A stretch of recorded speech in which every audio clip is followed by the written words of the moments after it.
प्रश्न आपका आ चुका है। एक त्रिभुज मैंने ले लिया, यहाँ पे कुछ कुछ मैंने लिख भी रखा हूं क्योंकि समय की थोड़ी सी बचत हो जाए। अब यहाँ पे देखिए करना क्या है, समझिए यहाँ पे, ठीक है।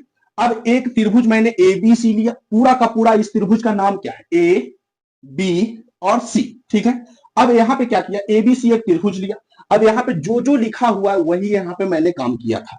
त्रिभुज एबीसी में भुजा बीसी के समांतर, ये क्या है दोस्तों, भुजा है, और इसके समांतर आप एक लाइन ले लिए डीई, जो मैं आपको पहले बता रखा हूं। बीसी के समांतर एक भुजा लिया और इसका नाम क्या दिया, डीई दिया। तो भुजा बीसी के समांतर एक रेखा क्या खींचा दोस्तों, डीई खींचा। जैसा आप लोग को दिख रहा है, बीसी के समांतर क्या लिया, डीई लिया। जो ए बी को डी बिंदु पर, जो ए बी को कौन सा बिंदु पर दोस्तों, डी बिंदु पर, ए और बी को कौन सा बिंदु पर कर रहा है, डी बिंदु पर, और ए और सी को कौन सा बिंदु पर कर रहा है, ई बिंदु पर, ठीक है।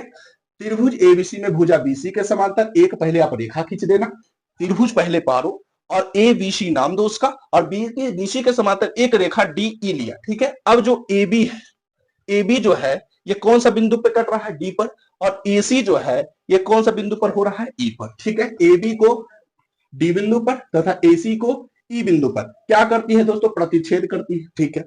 अब सिद्ध करना है यही, ए और डी, ए डी बटा डी बी, ए डी बटा डी बी और ए ई बटा ई सी। जो ये प्रश्न था, प्रश्न में जो लिखा हुआ था वो चीज जो है ना यहाँ पे लिखा हुआ है। अब यहां से काम आपका है, ये जो मैं किया हूं यहाँ पे ये सब रचना में आएगा दोस्तों, ठीक है। तो सबसे पहले आप एक ही चीज जानना, त्रिभुज एबीसी पढ़ लीजिए आप। त्रिभुज एबीसी में बीसी के समांतर एक भुजा ले लीजिए, उसका नाम क्या दे दीजिए, डीई दे दीजिए, ठीक है। और फिर लिखना है ए बी को डी बिंदु पर, ए सी को ई बिंदु पर, ठीक है। अब रचना में अब आप देखना रचना के बाद क्या होगा, ठीक है। अब रचना में क्या होगा तो बताइए, ए बी को भुजा मानकर यहां से क्या करना, लंब खींचना। तो रचना के बाद यहाँ पर देखिए आपको क्या करना है, यहाँ पर रचना में आपको खुद से लिखना है दोस्तों। देखिए क्या है, यहां से अब आपका काम है, यहाँ पे आपको क्या करना है रचना में, डी से, जो डी है ना पूरा का पूरा ए सी, ठीक है, डी से ए सी पर, डी बिंदु से पूरा का पूरा एसी पर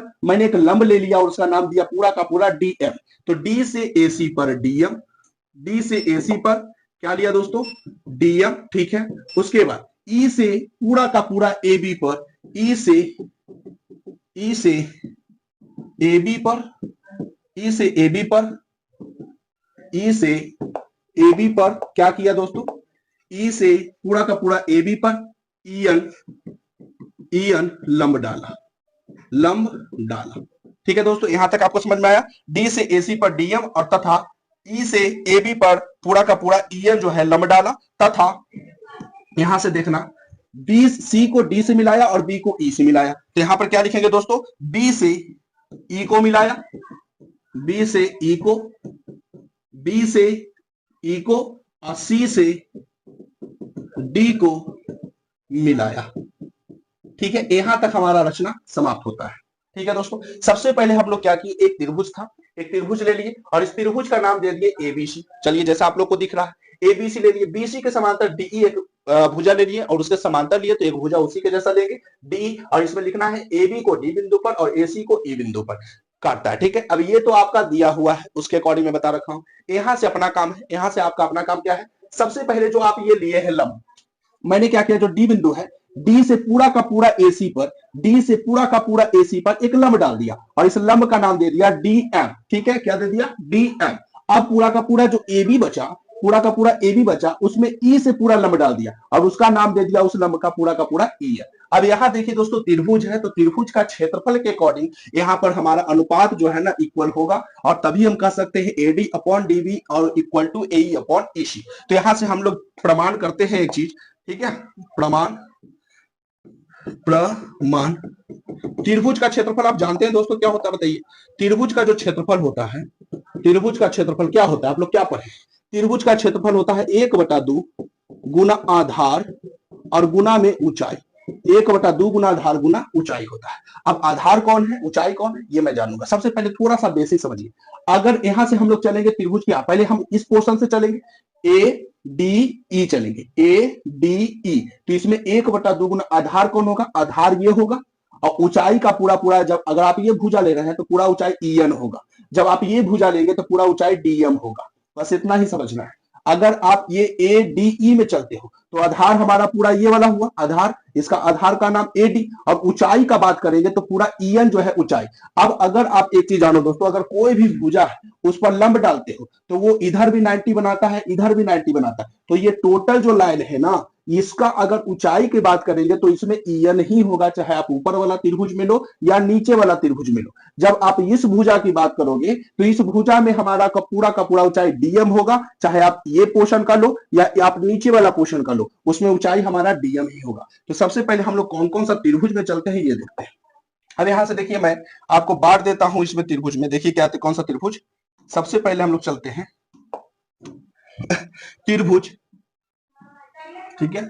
सबसे पहले हम लोग चलते हैं दोस्तों त्रिभुज A D E, A D E, A D E का क्षेत्रफल, ठीक है, बटा त्रिभुज ए डी ई का क्षेत्रफल चले। और त्रिभुज कौन सा फिर चलना पड़ेगा, त्रिभुज ए डी ई का क्षेत्रफल चले, फिर त्रिभुज बी डी ई। अब देखिए इस पूरा का पूरा आधार को कवर करना है, तो ए डी ई में ये कवर हो गया पूरा लाइन, ठीक है। फिर उसके बाद बी डी ई में ये पूरा लाइन कवर हो गया, तो टोटल हमारा पूरा अनुपात यहां से निकल जाएगा। तो हम लोग यहां से क्या चलेंगे दोस्तों, त्रिभुज ए डी ई का क्षेत्रफल और त्रिभुज बी डी ई का क्षेत्रफल, बीईडी का क्षेत्रफल, सही है। अब यहाँ पे देखिए एक चीज बेसिक मैं आपको बताता हूं, यहाँ पर काम क्या करना है समझिए। बेसिक मैं आपको यहां से बता रखा हूं दोस्तों, बेसिक, ठीक है।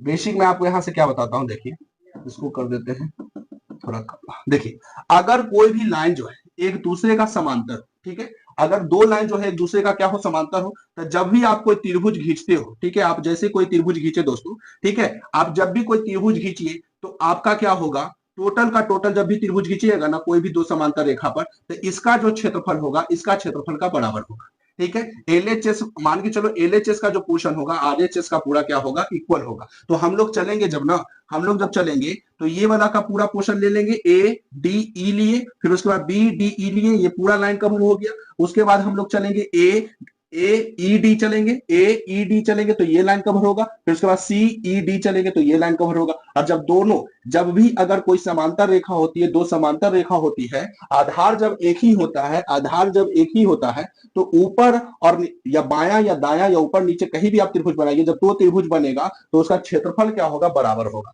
तो हम लोग इसमें ए डी ई का क्षेत्रफल चले, फिर बी डी ई का क्षेत्रफल चले, ये पूरा हो गया। अब हम लोग चलेंगे ए ई डी का क्षेत्रफल और फिर उसके बाद सी ई डी का क्षेत्रफल, दोनों को हम लोग क्या करेंगे, इक्वल करेंगे दोस्तों।